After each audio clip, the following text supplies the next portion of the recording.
ఆ మధ్యకాలంలో కూటమి పార్టీకి సంబంధించినటువంటి ఒక 6 మంది ఎమ్మెల్యేలు రాజీనామా చేయడానికి సిద్ధమయ్యారనేటువంటి ఒక వీడియో మనం చేశాం. వాళ్ళు ఎందుకోసం రాజీనామా చేయాలనుకున్నారనేటువంటి అంశం మీ అందరికీ తెలిసిన ఆ వీడియోలో మనం చెప్పాం.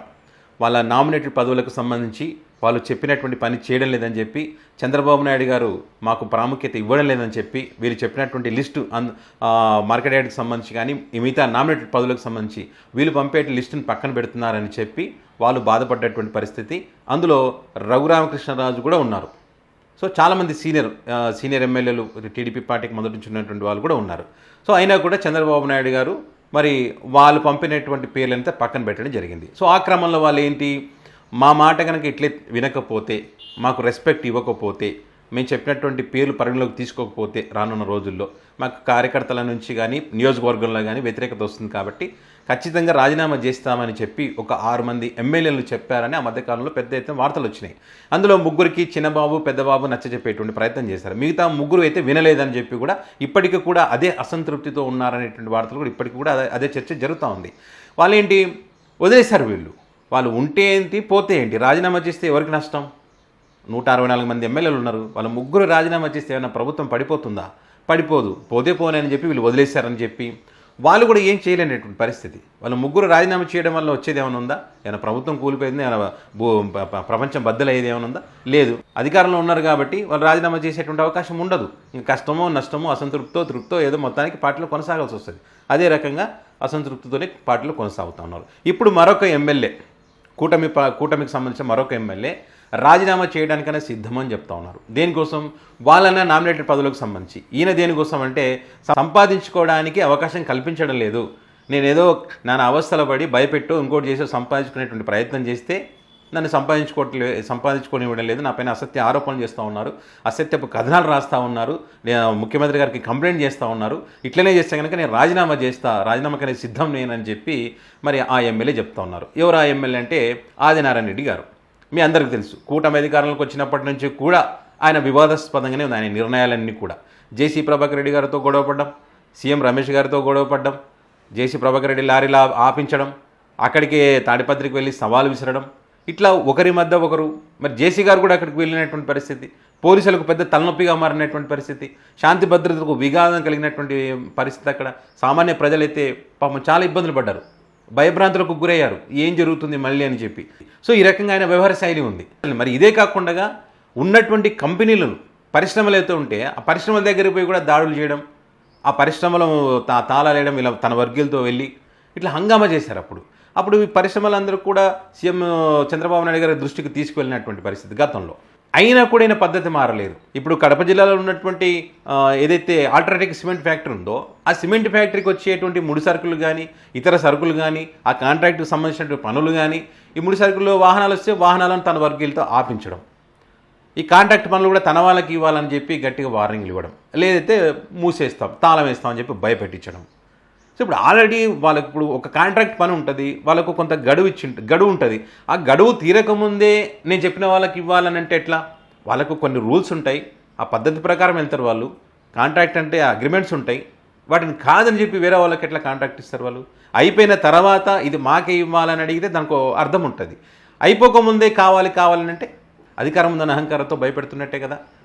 సో ఆ రకంగా వాళ్ళు చంద్రబాబు నాయుడు గారికి కంప్లైంట్ చేశారంట. కంప్లైంట్ చేయడం, వాళ్ళ వర్గం మీడియా కూడా ఈ అంశానికి సంబంధించి వార్తలు రాయడం, వాళ్ళు కంప్లైంట్ చేసిన తర్వాత దీనికి సంబంధించి బయటకు వచ్చింది. సో అట్లా బయటకు వచ్చిన తర్వాత ఇప్పుడు ఏమంటారు ఆయన, నేను ఫైట్ చేస్తున్నది నా కోసం కాదు, నేను సంపాదించుకోవడం కోసం కాదు, స్థానికంగా ఉండేటువంటి వాళ్ళకు పనులు ఇవ్వడం లేదు, వీళ్ళు వైసీపీ పార్టీకి మద్దతు ఇస్తూ ఉన్నారు అంటే రాష్ట్రంలో మీరు అధికారంలో ఉన్నంత మాత్రాన వైఎస్ఆర్ కాంగ్రెస్ పార్టీకి ఎవరు మద్దతు ఇవ్వకూడదా? వాళ్ళకి అనుకూలంగా ఎవరు ఉండకూడదా? ఇప్పుడు ఈయన తప్పించుకునేందుకు వైసీపీ పార్టీ మీద నెట్టేసి వాళ్ళకే పనులు ఇస్తున్నారని చెప్పి వైసీపీ పార్టీని తీసుకొచ్చారు. ఇక్కడ వీళ్ళు ఏంటి, అక్కడికి వెళ్ళి పరిశ్రమను మూసేయడం, మాకే కావాలని చెప్పి గొడవలు చేయడం, అట్లా భయపెడతా ఉంటే ఏ పరిశ్రమలు ఉంటాయి చెప్పండి రాష్ట్రంలో?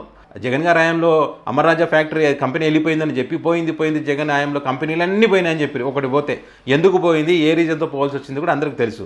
దాన్ని పెద్ద ఎత్తున పోయినని చెప్పి ప్రచారం చేశారు.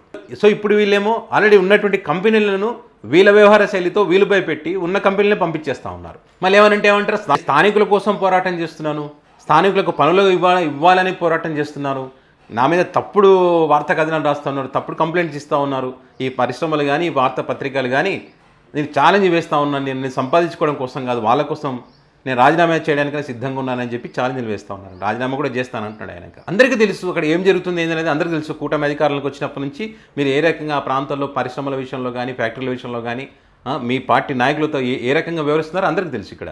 అయినా కూడా చంద్రబాబు నాయుడు గారు మరి ఇతర రాష్ట్రంలో ఉన్నటువంటి ఇతర ఎమ్మెల్యేల విషయంలో ఏదైనా తప్పు చేస్తే పిలిచి వార్నింగ్లు ఇవ్వడం, ఇంకోసారి ఇది రిపీట్ కావదని చెప్పడం, క్రమశిక్షణ కమిటీ మీద కూర్చోబెట్టడం. కొలికపూడి శ్రీనివాసరావు గారిని పిలిపించి కూర్చోబెట్టారు కదా, మరి ఆయన కూర్చోబెట్టి పిలిచినప్పుడు మొన్న హెలికాప్టర్లో అక్కడికి పర్యటనకు వెళ్ళినప్పుడు విజయవాడ ప్రాంతానికి మరి చేతులెత్తి మొక్కితే కూడా మరి ఆయన పట్టించుకోలేదు చంద్రబాబు నాయుడు గారు. సో అప్పుడు ఏంటి చర్చ? దళితుడు కాబట్టి ప్రభుత్వం యొక్క తప్పులను ప్రశ్నించాడు కాబట్టి, జగన్మోహన్ రెడ్డిని తిట్టాలంటే నేను తిట్టాను అన్నాడు కాబట్టి ఆయన పట్ల ఆ రకంగా వివరించారనేటువంటి ఒక చర్చ మనం చూసాం. మరి అలాంటి వ్యక్తులపైన సీరియస్ కావడం, వాళ్ళని పలకరీయకుండా అవమానించడం చేస్తున్నటువంటి చంద్రబాబు నాయుడు గారు మరి ఆదినారాయణ రెడ్డి గారి విషయంలో మరి పిలిపించి సీరియస్ కావడం, మరి ఇది రిపీట్ కావద్దని చెప్పకపోవడం, మళ్ళీ క్రమశిక్షణ కమిటీ ముందు కూర్చోపెట్టకపోవడం, మరి కూటమిలో ఉన్నారు కాబట్టి బీజేపీ పార్టీ నాయకులకు కనీసం కూటమిలో ఉన్నాం ఇది చేయొద్దని చెప్పి వాళ్ళ చేతనైనా చెప్పించడం, ఇదేది చేయట్లేదు. ఎందుకంటే ఇప్పుడు ఒక చర్చ నడుస్తుంది. చంద్రబాబు నాయుడు గారు ఆదినారాయణ రెడ్డి గారిని ఏమన్నారు? ఒకవేళ ఏమనంటే వైఎస్ వివేక కేసు ఉంది కదా, మొదటికే మోసం వచ్చేటువంటి అవకాశం ఉంటుంది కాబట్టి ఆయనని ఏమి అన్నారనేటువంటి అభిప్రాయాలు వ్యక్తమవుతున్నాయి. మీరు కనుక నిజంగా ఏమనకుండా ఉంటే ఇదే రకంగా ఆయనను వదిలేస్తే ఖచ్చితంగా వీళ్ళు ఏదైతే అనుకుంటున్నారో అదే నిజం అవడానికి అవకాశం ఉంటుంది. మీరు కంట్రోల్ చేయకుండా అట్లే వదిలేస్తే నష్టం మీకే. ఇప్పటికే ఆంధ్రప్రదేశ్ మొత్తం మీద 71 మంది ఎమ్మెల్యేల మీద వ్యతిరేకత ఉందని చెప్పి ఈ దోచుకోవడం కానీ, భూములు లాక్కోవడం కానీ, కబ్జాలు చేయడం కానీ, రియల్ ఎస్టేట్ దాంట్లో వేలు పెట్టడం కానీ, ఇసుక దోచుకోవడం కానీ, మద్యం విషయంలో కానివ్వండి, ఇట్లా అనేక రకాల అంశాలకు సంబంధించి తీవ్రమైనటువంటి వ్యతిరేకత ఉందని చెప్పి సర్వే రిపోర్ట్లు చెప్తా ఉన్నాయి. అయినప్పటికీ కూడా మీలో మార్పు కనిపించడం లేదు. చంద్రబాబు నాయుడు గారేమో అప్పుడెప్పుడో వార్నింగ్ ఇచ్చారు పిలిచి పద్ధతి మార్చుకోవాలి అని చెప్పి. పవన్ కళ్యాణ్ గారేమో మొన్న ఈ మధ్య ఇచ్చారు, భూములు కబ్జా చేస్తే కూటమిలో ఎవరిని వదిలిపెట్టము అని చెప్పి. అంటే దాని అర్థం ఏంటి? ఆల్రెడీ భూములు కబ్జా చేస్తున్నారనే కదా.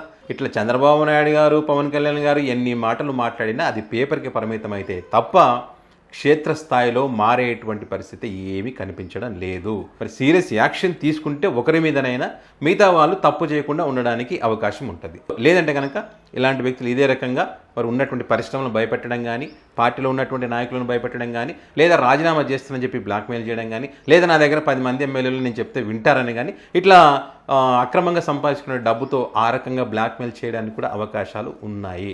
మీరు ఒకరే కదా ఇద్దరే కదా పోతే పోనీలే అనుకుంటే ఇట్లా ఒకరు పోయి ఇద్దరు పోయి ముగ్గురు పోయి అది 50, 60, 70 అయింది అనుకోండి, ఒకసారి మీరు ఆలోచించుకోవాల్సి వస్తుంది. మరి చూడాలి ఆదినారాయణ రెడ్డి గారికి సంబంధించిన ఎపిసోడ్ ఎక్కడ పులి స్టాప్ పడుతుంది, ఎలాంటి మలుపులు తీసుకుంటుంది అనేటువంటిది రానున్న రోజుల్లో తేలుతుంది.